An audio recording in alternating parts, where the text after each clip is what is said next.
Hello mga kabibig! Welcome back sa ating bagong YouTube channel. Ito ang pinakamaingay na YouTuber sa balat ng YouTube. Ako si Kabibig, maglabag-labag na tao with evidence. Naku, sa isang interview, Kabibig ba, natanong si Senator Win Gatchalian tungkol di umano na palagi daw silang pumupunta sa Malacanang. Palagi daw silang pinapatawag ni BBM. Yan naman ang binulgar ni Senator Alan Peter Cayetano. Pati si Risa pumupunta na ng Malacanang, pati mga dilawan. Naku, tama si Senator Alan Peter Cayetano, unifier siya. Kasi lahat ng mga kalaban ni Duterte nagkaisa at nagiging BBM supporters na. Akala natin itong si Risa, Kiko, Bam Aquino, ayaw nila si BBM. Nung nakaraang election, grabe ang kanilang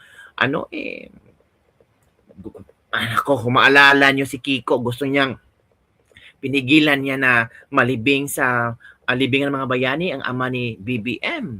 Si Risa palagi nang ginamit ang word ng mga mananakaw at kung ano-ano pa, pati si Bam Aquino. Pero parang palagi daw di umano pumunta sa Malacanang, nagpa-dinner pa, chika-chika pa sila. Uy, totoo ba yan? Senator Alan Peter Cayetano, binulgar ang mga senador na galamay ni BBM Senado. So, hawak ni BBM ang Senado. Oo. Hindi talaga gusto ni BBM si Alan Peter Cayetano na Senate President kasi hindi niya mahawakan eh. Matalino kasi, matapang kasi, may alam sa batas. Kaya itong si Win Gatchalian na Senate pro tempore, may alam ba yan? Sabi ng mga netizen. Kung siya ang presiding officer sa impeachment ni Bisara, ano ang kayang pwedeng masabi? 'Di ba? Kaya sabi nga sa Senator Loren Legarda, mali-mali yung mga ginagamit yung batas ha, na question nyo ang majority ngayon ha. Sabi ng Senator Legarda, ako pa rin ang Senate pro tempore. In your imagination lang yan, Sherwin Gatchalian. Pero ang Senado at Kongreso, in-acknowledge talaga si Sherwin Gatchalian. So meaning talaga, alam na, may drama na, script na talaga.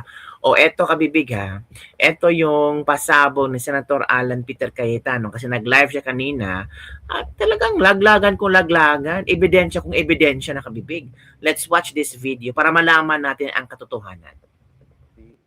By someone very close to the president, o total hindi mo nakuha yung number 2, kunin mo na yung number 3. So sabi ko nung number 3, ikaw na mag-Senate President. So nung binubuo ko to, again, I believe in principles. I don't want to live my life very arbitrarily, no? So kung this is what President Duterte stood for, then dapat sundin ko yon. So Senator Lacson and Senator Tito Soto came to me. Alan, 8 o 9. 8 o 9 sila eh. 8 o 9, magbuo ka lang ng 4. I think 9 sila. Magbuo ka ng 4, 13 na tayo. Pero sa 9, ito yung kami. And nung tinitignan ko, for example, he wanted to be chairman ng public order, which is forte naman niya. Basta isa-isa tinitignan ko at sabi ko, mukhang pag tinanggap ko to, mabuti for me. Pero baka under the gun ka agad ang ating Pangulo sa lahat ng gusto niyang gawin. And I'm not talking about Senator Lacson lang, but many. Kasi nga, ang dami ng, for example, nasabi ni Pangulong Duterte, unahin ang sweldo ng police at military doblehin. But there are many senators, including Senator Lacson, who said na kailangan lahat, hindi pwedeng sila lang. So there are things like that, no? Then I found out they were talking to Senator Drilon, who was the Senate President then, and kung sasama din, ibibigay yung Committee on Justice kay Senator De Lima, na alam kong gagamitin lang niya para siraan ang ating Pangulo dahil ilang taon siyang chairperson ng Human Rights Commission at ilang taon din siyang Secretary of Justice, pero hindi naman niya kinasuhan ang dating Pangulo. So sabi ko, i-offer niyo sa akin yan pero isusubo niyo ito, hindi ko po tinanggap. It was painful po because nga ako po ang kasama ng Pangulo, pinaglalaban ko at pinorma ko yung Senate majority ko to be supportive. But Senator Coco and Senator Tito said independent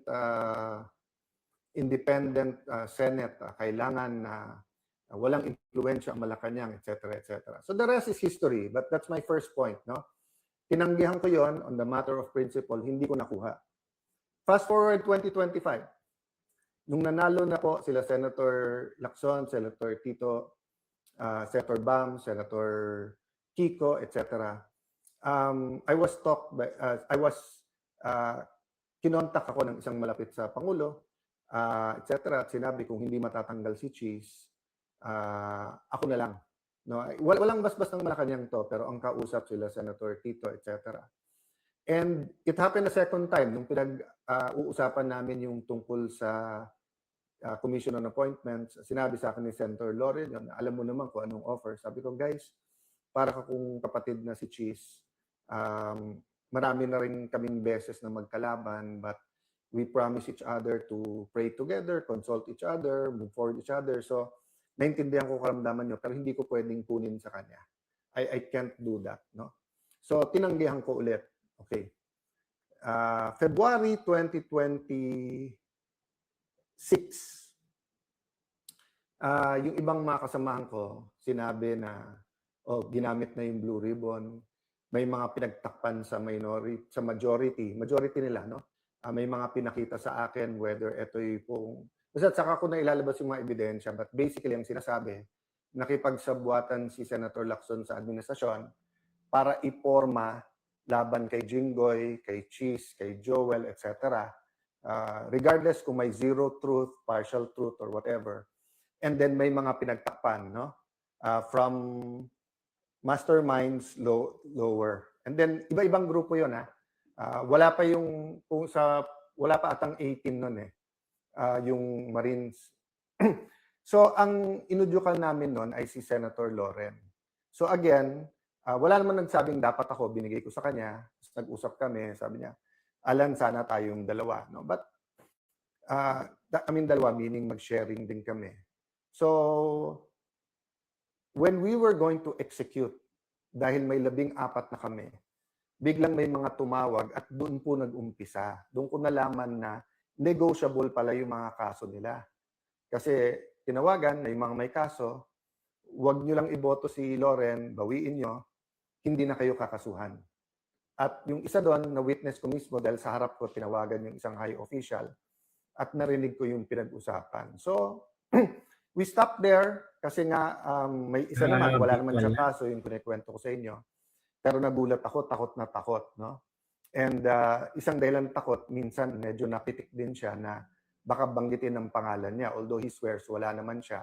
At doon ko nga nakita na grabe ang leeway ni Senator Lacson na kasi may sinabi si Senator Lacson doon na parang hindi, kausap natin yung mga namamahala kasi yung witness na yan ay hindi credible.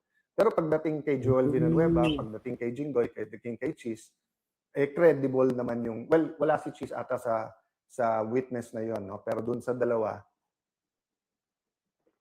or at least kay Senator Joel, yung witness yung na yung particular witness na yon. So what happened is sometime March, I went to see two people. No, one is someone not in government, very close to the president, and the other one is very, very high official. Basically, ang sinabi ko, sumunod yung mga kasama ko, hindi naman inelect si Senator Loren. Kami, tatlo lang ang gusto namin. One, tutukan yung ekonomiya ng ating bansa kasi kahit na hindi inaamin ng Malacanang, no? Not exactly in these words, no? But basically, it took some time for Malacanang to admit that there's a crisis. And they didn't create a crisis. The crisis came from the US, Iran, and Israel conflict. No? But it took in denial for the first 2 weeks ang Malacanang. Samantalang every other government in ASEAN, around the world, in Asia, were already pinoporma na nila yung mga contingency plans. Diba? That's why nga, nag-file ako, pero sinabi nila Senator Tito, SP, wag lagyan ng ilang days yung contingency plan ng Malacanang, and then afterwards yung Protect Committee. Ako at mga staff ko nag-draft noon para nga may pressure sa Malacanang na to deal with the economic. Okay, pangalawa, sinasabi na importante impeachment, and sabi na hindi namin papangako boto namin kasi nga we have to do it sa ebidensya. So panay ang tanong sa amin, so you will allow na lumabas yung ebidensya? Sabi na, of course, that's part of our job. Hindi namin job ay i-convict o kaya i-acquit na mag-a-act kami as prosecutors or as defense lawyers. Ang trabaho namin mag-judge, no? And then, syempre may magtatanong sa Blue Ribbon. Sabi namin, wala kaming specific target except yung katotohanan. Meaning, there has to be a way that the Blue Ribbon will not be used as a tool laban lang sa kalaban mga administrasyon, then mapagtakpan yung totoo. Of course, at that time, hindi ko pa alam yung main allegations regarding certain Malacanang personalities and going all the way to the top. Of course, marami ng yung Cabral files, yung by March ba, I think nandun na yung Marines. And then also yung Bersamin files. Basta marami yan, no? So, basically, ang message ko was, malabo namang makabuo kami, pero it's always possible. So, ang pinapaabot lang namin sa Malacanang ay hindi na po feasible yung Tito Soto, Risa Hontiveros, Kiko Pangilinan, Lacson Group of 4, Gang of 4, na pagpapatakbo ng Senado because it wasn't productive anymore. Panay 2028 lang ang issue, tapos maraming pinagtatakpan, tapos hindi nakatutok sa pangangailangan ng tao. They didn't listen to me. So on May 11, we got the majority. Okay? Hindi namin alam na si Senator Soto mismo, si SP, nagpapasok ng mga NBI at mahigit na 20 ahente nakakalat na sa buong Senate. That's never happened before.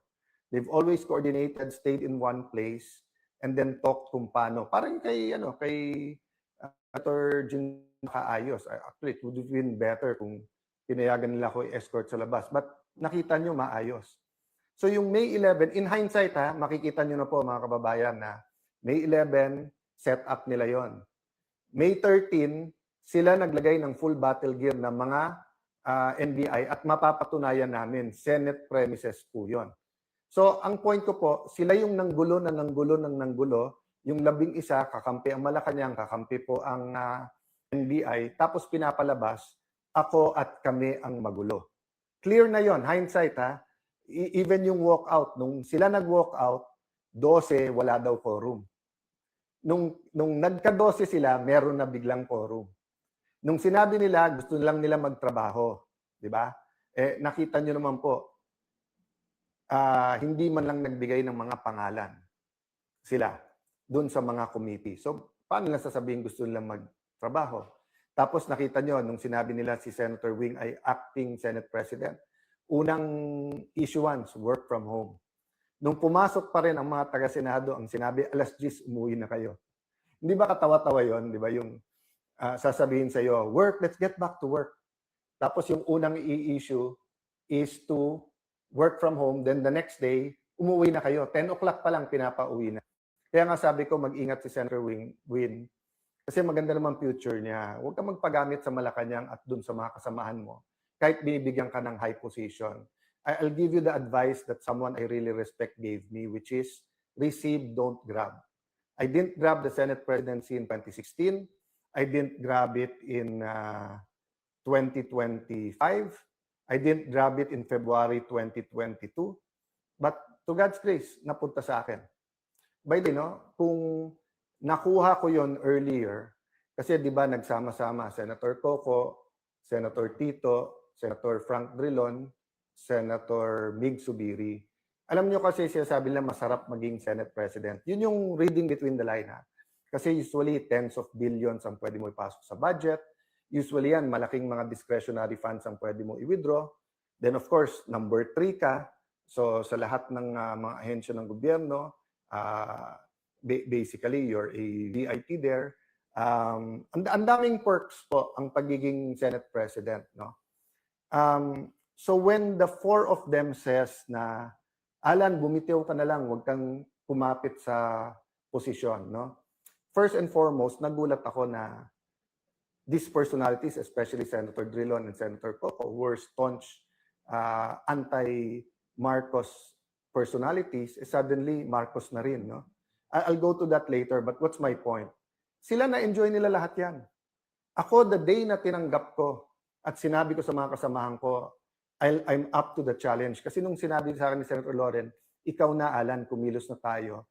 Nagtanong muna ako I went to Senator Cheese and said na, ako ba dapat talaga pa? But the day na tinanggap, I knew I will not be an ordinary SP. This isn't the usual, di ba, na first among equals ka, na malaki pondo mo. I knew laban to ng katotohanan. And I was told already na linggo-linggo sisubukan kang alisin, taging araw-araw. And I knew na grabe ang gagawin nila, pero hindi ko na-imagine talaga na I knew they were gonna throw at me the kitchen sink. But I didn't know that pati yung kitchen itatapon nila.